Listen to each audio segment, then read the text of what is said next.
बिस्मिल्लाहिर्रहमानिर्रहीम। अस्सलाम वालेकुम नाज़रीन, कुछ दिन पहले हमने आपको बताया था कि अमेरिकी सदर जो बाइडन और चीनी सदर शी जिनपिंग की एक टेलीफोनिक कॉल हुई, जिसमें चीन के सदर ने अमेरिकी सदर को ख़तरनाक नताइज की धमकी दी कि आप ताइवान वाले मामले में टांग अड़ाना छोड़ दें और वन चाइना पॉलिसी पर चलें, नहीं तो आपको ख़तरनाक नताइज भुगतने पड़ेंगे। आप आग से ना खेलें। और चीन ने यहाँ तक कह दिया कि आपकी हाउस स्पीकर नैन्सी पेलोसी जो ताइवान का दौरा करने वाली है, अगर उसने ताइवान में लैंड करने की कोशिश की तो उसके जहाज़ को उड़ा दिया जाएगा। अमेरिकी सदर जो बाइडन ने चीनी सदर को यकीन दहानी कराई कि अमेरिका की पॉलिसी है कि वो वन चाइना पॉलिसी पर बिलीव करता है, उसकी रिस्पेक्ट करता है। और हमने आपसे कहा था कि अमेरिकी सदर ने लास्ट टाइम भी चीनी सदर को इसी तरह यकीन दहानी कराई थी। उसके बाद उसने डेमोक्रेसी समिट बुलाया जिसमें उसने ताइवान को शिरकत की दावत दी और चीन को नहीं दी। और उसी डेमोक्रेसी समिट के बाद ग्लोबल पॉलिटिक्स ने एक नया रुख पकड़ा। एनीवेज, चीनी सदर के साथ हालिया गुफ्तगू के बाद अमेरिकी सदर ने नैन्सी पेलोसी को ताइवान के दौरे से मना कर दिया था, लेकिन उसके बावजूद भी नैन्सी पेलोसी ताइवान आई। और वो जिस तरह से आई, उसने अमेरिका से परवाज़ भरने से पहले ताइवान का नाम नहीं लिया।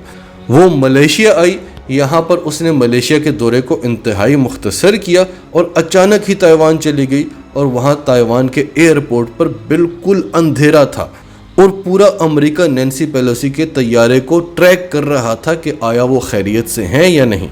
चीन ने उस वक्त समझदारी से काम लिया क्योंकि अमेरिका चीन को फंसाना चाहता है जिस तरह से उसने रूस को फंसाया। लेकिन नैन्सी पेलोसी अभी ताइवान में ही थी कि ताइवान को चीन ने चारों तरफ से घेर लिया था।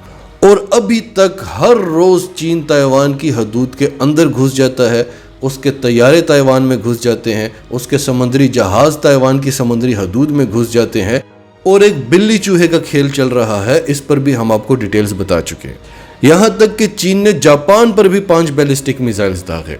भारतीय फौजियों को भी लद्दाख में मार पड़ती रही, लेकिन भारत चीन की भर भर कर खुशामद करता रहा। लेकिन हमने जो आपको डिटेल से बताया था कि असल में अमेरिका चाहता क्या है, वो नहीं हो सका। तो अमेरिका अब चीन को मजीद इश्तियाल दिलाने के लिए क्या कर रहा है, इस हवाले से हमारे पास मजीद खबरें आई हैं जो इंतहाई खौफनाक हैं। किसी भी वक्त इस खित्ते में एक बड़ी जंग छिड़ सकती है जो कि पुरानी तमाम आलमी जंगों से ज़्यादा ख़तरनाक होगी। तो इस हवाले से हम आपके सामने खबरें रखेंगे और आखिर में आपको जनरल फैज़ हमीद के बारे में बताएंगे कि उन्होंने किस तरह से इस इम्पोर्टेड हुकूमत की नींदें उड़ा दी हैं।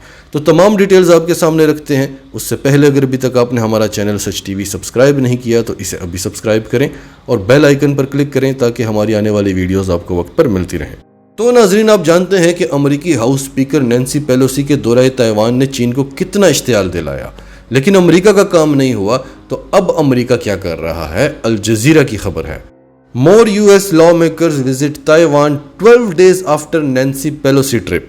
नैन्सी पेलोसी के दौरे ताइवान के ठीक 12 दिनों के बाद 5 मजीद अमेरिकी लॉ मेकर ताइवान का दौरा कर रहे हैं।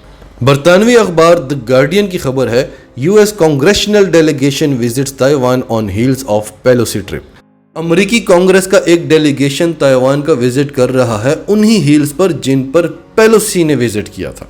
ये 5 कांग्रेसमैन का ग्रुप है और इनमें एक सेनेटर भी है। अब आपके सामने जर्मन अखबार DW की रिपोर्ट रखते हैं कि अमेरिका का क्या कहना है कि उसने डेलीगेशन क्यों भेजा ताइवान के दौरे पर। उसके बाद आपको चीन का रिएक्शन बताते हैं। तो DW कहता है कि ताइवान की सदर साई इंग वैन ने ताइपे के दौरे पर आए अमेरिकी कांग्रेस के 5 रुकनी वफ्द से पीर के रोज़ मुलाकात की। अमेरिकी कांग्रेस का ये वफ्द ऐवान नुमाइंदगान की स्पीकर नैन्सी पेलोसी के ताइवान के मुतनाज़ा दौरे के 12 दिन बाद ही इतवार को ताइपे पहुंचा। इसका मकसद ताइवान के लिए अमेरिकी हिमायत की मज़ीद तौसीक बताया गया है। ताइवान की सदर साई इंग वैन और वज़ीर ख़ारजा जोसेफ वो ने अमेरिकी ऐवान कांग्रेस के वफ्द को ताइवान आने की दावत दी थी। ताइवान की वज़ारत ख़ारजा ने इस नए वफ्द के दौरे को ताइपे और वाशिंगटन के दरमियान गर्मजोश ताल्लुकात की एक और अलामत करार दिया। अमेरिकी वफ्द ने पीर की सुबह ताइवान के सदर से बातचीत के लिए मुलाकात की, ताहम ताइवान की मीडिया ने इस हवाले से तफसीलात जारी नहीं की। इसकी जानिब से एक बयान में कहा गया, जैसा कि चीन खित्ते में कशीदगी को बढ़ा रहा है, अमेरिकी कांग्रेस ने एक बार फिर से ताइवान का दौरा करने के लिए एक अहम वफ्द का एहतमाम किया। इससे एक ऐसी दोस्ती का मुजाहरा किया गया है जो चीन की धमकियों اور دھوند سے خوفزدہ نہیں ہے، اور یہ دورہ تائیوان کے لیے امریکہ کی مضبوط حمایت کو اجاگر کرتا ہے۔ چین تائیوان کو اپنا ہی ایک الگ ہو جانے والا صوبہ سمجھتا ہے، اور 2 ہفتے قبل جب نینسی پیلوسی نے تائیوان کا دورہ کیا تھا تو اس نے اس پر سخت غصے کا اظہار کرنے کے لیے جزیرے کے آس پاس اب تک کی سب سے بڑی فوجی مشقیں شروع کی تھیں، جو اب بھی جاری ہیں۔ تائپے میں امریکی سفارت خانے نے اس دورے کے حوالے سے کہا کہ اس وفد کے دیگر ارکان میں ڈیموکریٹس جان گیرامینڈی، کیلیفورنیا کے ایلن لوینتھل، ورجینیا کے ڈان بیئر اور امریکن ساوا سے تعلق رکھنے والے ریپبلکن اوما اماتا کولمبین بھی شامل ہیں۔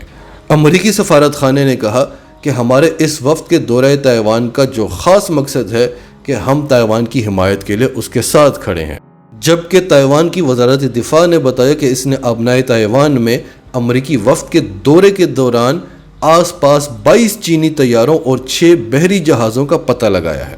پھر الجزیرہ کی رپورٹ ہے، China conducts military drills near Taiwan as US لا میکرز وزٹ۔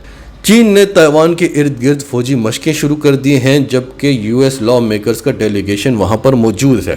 چین کی سرکاری نیوز ایجنسی ژنہوا کے مطابق حکومتی حکام نے اس نئے دورے پر بھی سخت رد عمل دیتے ہوئے خبردار کیا ہے کہ امریکی سیاستدانوں کو تائیوان کے معاملے میں آگ سے کھیلنا بند کر دینا چاہیے۔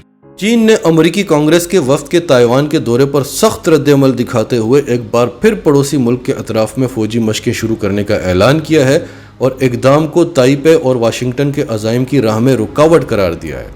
فرانسیسی خبر رساں ادارے AFP نے چینی فوجی حکام کا حوالہ دیتے ہوئے بتایا کہ 15 اگست کو وسیع جنگی مشقیں شروع کی جا رہی ہیں، جن میں زمینی، سمندری اور فضائی مشقیں شامل ہیں، جو تائیوان کی سرحد کے قریبی علاقوں میں کی جا رہی ہیں، جبکہ تائیوان بار بار دنیا کو خبردار کر رہا ہے کہ چین ان مشقوں میں ہی کسی بھی وقت تائیوان پر حملہ کر دے گا۔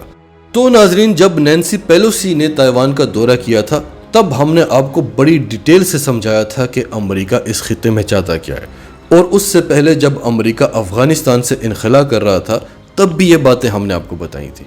جب جو بائیڈن اقتدار میں آیا تھا تب بھی ہم نے یہ باتیں آپ کو بتائی تھیں، لیکن تب ان باتوں کا کوئی وجود نہیں تھا۔ اس کے بعد آپ نے بالکل وہی ہوتے ہوئے دیکھا جیسا کہ ہم نے آپ کو بتایا تھا، جیسا کہ ایک سکرپٹ لکھا گیا تھا جو امریکی اسٹیبلشمنٹ نے لکھا تھا۔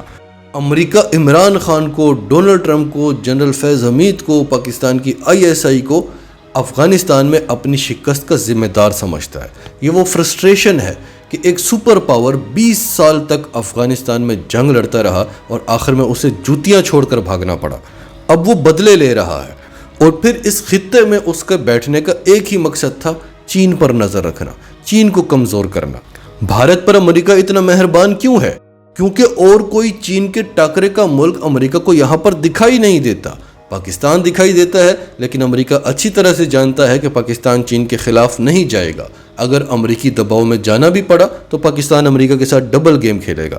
لیکن جب امریکہ نے دیکھا کہ بھارتی فوجی تو چینی فوجیوں کے سامنے کان پکڑ کر بیٹھ گئے ہیں، بھارت اپنے علاقے پر علاقے چین کو دیتا جا رہا ہے اور حکومت آواز تک نہیں اٹھا رہی، پھر امریکہ کو احساس ہوا کہ وہ پاکستان ہی تھا جس نے سوویت یونین جیسی سپر پاور کے ٹکڑے کیے تھے۔ وہ پاکستان ہی تھا جس نے امریکہ جیسی سپر پاور اور اس کے ساتھ 30 مزید نیٹو کے ممالک جو دنیا کے مضبوط ترین ممالک ہیں، ان سب کو شکست دی افغانستان میں۔ یہ امریکہ کا ماننا ہے، یہ ہم نہیں کہہ رہے، یہ امریکہ کا ماننا ہے۔ تو امریکہ کو پھر سے پاکستان کی یاد ستانے لگی، بھارت پر مہربان ہو کر اس سے کام نکلوانے ہیں اور پاکستان پر دباؤ ڈال کر، بلیک میل کر کر۔ لیکن عمران خان تو بلیک میل ہوتا نہیں ہے، دباؤ کا تو بڑا خراب ریئیکشن دیتا ہے، دنیا میں ایکسپوز کر کے رکھ دیتا ہے۔ اس نے تو ایبسلیوٹلی ناٹ کہہ دیا ہے، اس نے تو پاکستان کے نیشنل انٹرسٹ کی بات کر دی ہے جو پاکستان میں کبھی ہوئی نہیں تھی۔ تو عمران خان کو نکالنا بہت ضروری ہو گیا تھا، کیونکہ عمران خان تو ڈرتا ہی نہیں، وہ تو روس پہنچ گیا۔ روس کے ساتھ امریکہ نے کیا کیا؟ اس کو چاروں طرف سے گھیرنے کی کوشش کی، اسے ڈرانے کی کوشش کی کہ ہم تو یوکرائن میں نیٹو کے اڈے بنا رہے ہیں، ایٹمی پاور پلانٹس لگا رہے ہیں تاکہ روس خوف زدہ ہو اور یوکرائن پر حملہ کر دے۔ روس سیکیورٹی گارنٹیز مانگتا رہا، انہوں نے نہیں دی تو اس نے حملہ کر دیا۔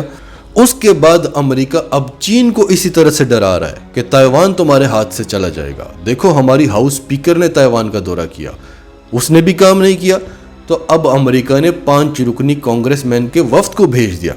ताकि चीन ताइवान पर हमला कर दे, हम उस पर पाबंदियां लगाएं। और अमेरिका जानता है कि ना भारत चीन को तबाह कर सकता है, ना ताइवान चीन को तबाह कर सकता है, लेकिन जितना कर सकते हैं उतना तो करें। बदले में भले भारत और ताइवान तबाह हो जाएं, अमेरिका को कोई फर्क नहीं पड़ता। इसी तरह अमेरिका जानता है कि यूक्रेन रूस को तबाह नहीं कर सकता, लेकिन जितना नुकसान दे सकता है उतना तो दे दे, बदले में भले यूक्रेन तबाह हो जाए। आज आपने सुना यूक्रेन भी दिवालिया हो गया है, अमेरिका को कोई फर्क नहीं पड़ता। बस रूस और चीन से उसको खतरा है कि वो आने वाले वक्तों में सुपर पावर बन जाएंगे, अमेरिका की जगह ले लेंगे।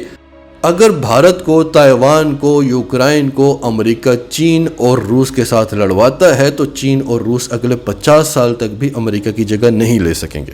अब आखिर में आपको जनरल फैज़ हमीद के बारे में बताते हैं। जनरल फैज़ हमीद की एक पिक्चर बहुत वायरल हो रही है जिसमें उन्होंने बल्ला उठाया हुआ है।